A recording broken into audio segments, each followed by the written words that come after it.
Jodhpur police की गिरफ्त में आए 1 लाख के इनामी कुख्यात तस्कर राजू फौजी की कहानी बड़ी अजीबोगरीब है। सीआरपीएफ में एक अच्छी खासी नौकरी कर रहे जवान को जब लोगों ने अपराध करते देखा तो वह हैरान रह गए।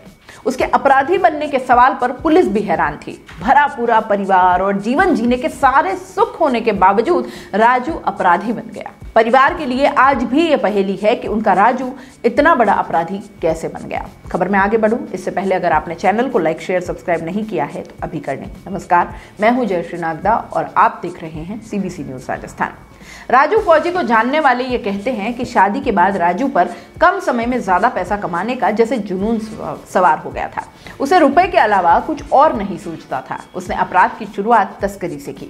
वह अफीम डोडा की तस्करी करने लगा। तस्करी के बीच लोगों से होने वाले विवाद सुलझाने के लिए वो अन्य अपराध भी करने लगा। राजू फौजी का असली नाम राजू बिश्नोई है। उसे राजू राम फौजी भी कहते हैं। उसका घर जोधपुर से सटे बाड़मेर जिले के डोली गांव में है। स्कूल की पढ़ाई पूरी करने के बाद ये कुख्यात तस्कर सीआरपीएफ में भर्ती हो गया था। नौकरी लगते ही घर वालों ने उसकी शादी भी कर दी। बताया जाता है कि 16 साल पहले 2005 में उसने अचानक छुट्टी ली और घर आ गया। यहाँ से फिर कभी वो वापस सीआरपीएफ नहीं गया। उसने यहाँ अपराध करने शुरू कर दिए। चूंकि वह सीआरपीएफ में भर्ती था तो लोग उसे फौजी कहने लगे, लेकिन असलियत में उसने कभी फौज में नौकरी नहीं की है। पुलिस रिकॉर्ड के मुताबिक साल 2005 में राजू फौजी के खिलाफ पहला मामला जोधपुर के शास्त्री नगर थाने में दर्ज हुआ। उसके बाद ये सिलसिला चल पड़ा और उसने बड़े बड़े अपराध किए। कुख्यात तस्कर राजू के ऊपर अभी तक पुलिस 15 मामले दर्ज कर चुकी है। छोटी छोटी तस्करी करने वाले राजू को बड़े तस्करों का साथ मिलने लगा और इसके बाद उसे हौसले बुलंद हो गए और 2013 में उसने खुद अपने स्तर पर तस्करी करनी शुरू कर दी। अफीम डोडे की तस्करी ने उसे इतना अमीर बना दिया था कि जितना उसने सोचा ही नहीं था। राजू ने तस्करी को और बढ़ाने के लिए कई लोगों को अपने साथ मिला लिया था। उसने बड़े स्तर पर हथियार भी अपने पास रख लिए थे। बताया जाता है कि राजू के परिवार में किसी तरह की कोई परेशानी नहीं है। उसका परिवार किसानी करता है। उसकी 3 बहनें और 2 भाई हैं। एक बहन की मौत हो चुकी है और उसके खुद के 3 बच्चे हैं। अपने बच्चों को राजू ने हमेशा लाइमलाइट से दूर रखा। राजू को पुलिस ने शनिवार तड़के जोधपुर शहर के बाहरी इलाके में घेर लिया।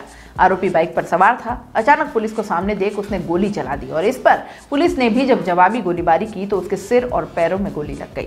गंभीर हालत में उसका इलाज चल रहा है। उसे पकड़ने के लिए पुलिस प्रशासन ने भीलवाड़ा और जोधपुर पुलिस की विशेष टीमें बनाई थी। जानकारी के मुताबिक पुलिस की आईटी सेल लगातार राजू के मोबाइल को ट्रेस कर रही थी। जैसे ही बनाड़ थाना पुलिस को उसकी लोकेशन मिली वैसे ही उसकी घेराबंदी की गई। पुलिस को उसकी लोकेशन शहर के बाहरी इलाके में स्थित आबाद खोखरिया गांव में मिली। हालांकि उसे पुलिस के आने की खबर मिल गई थी और वह बाइक से भाग निकला, लेकिन पुलिस पहले ही इलाके को घेर चुकी थी। इस वजह से जैसे ही उसने पुलिस को देखा तो गोली चलाई और जवाबी गोलियां चलने से घायल हो गया। उसे मथुरा दास अस्पताल में भर्ती किया गया है, जहां के ट्रॉमा सेंटर में उसका इलाज चल रहा है। अपने ही इवेंट में गेस्ट बनकर आएं और सारे अरेंजमेंट्स हम पर छोड़ दें। हम है ना, अपना इवेंट एसके इवेंट से बुक कराएं और हो जाएं टेंशन फ्री। फिर चाहे शादी हो, पार्टी हो या हो कोई कॉर्पोरेट इवेंट, अरे चले कहां, दिए गए नंबर पर कांटेक्ट करें।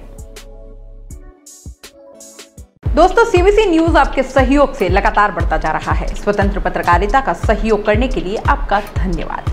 सबसे पहले तो जिन लोगों ने हमारे चैनल को सब्सक्राइब नहीं किया है तो पहले सब्सक्राइब करें, जिसका कोई शुल्क नहीं लगता और बड़ा आसान है। बस नीचे दिख रहे लाल सब्सक्राइब के बटन को दबाना है और पास में दिख रहे बेल आइकन को भी दबाना है ताकि आपको अपने सीबीसी न्यूज के हर अपडेट्स मिल सके। हमारे इंस्टाग्राम पेज और फेसबुक पेज को भी लाइक करें, फॉलो करें। वहां पर भी आपको मिलती है तरह तरह की अपडेट्स। हम पूरे राजस्थान से आपके लिए लाते हैं वो खास खबरें जो आपके लिए जरूरी है और वो भी पूरी बेबाकी के साथ।